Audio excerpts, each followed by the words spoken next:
Today's gospel is Matthew's account of the 10 bridesmaids who go out to meet the groom. 5 are foolish, 5 are wise.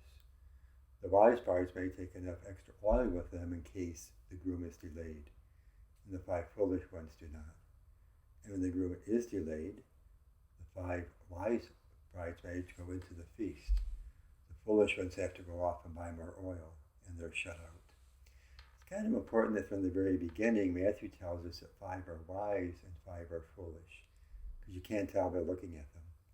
They all show up, they all have their lamps, they all supposedly are wearing their bridesmaids' dresses. It's not their looks that makes them foolish or wise, it's their readiness. The wise ones are ready for the groom, even should he be delayed. The foolish ones are just prepared for him on their own timetable. The key is their readiness. And for St. Matthew, readiness is living the Sermon on the Mount, living the Beatitudes, living love of God and love of neighbor, and to do it day in and day out, even when the groom is delayed.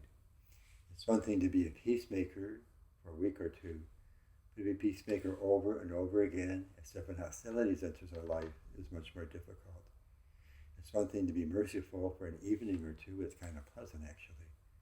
But to be merciful day in and day out, when people continue to hurt us, is an entirely different thing. Yeah, that's the readiness that Matthew is talking about. All of us always being prepared to meet the groom, to meet Christ, whenever he comes, even should he be delayed.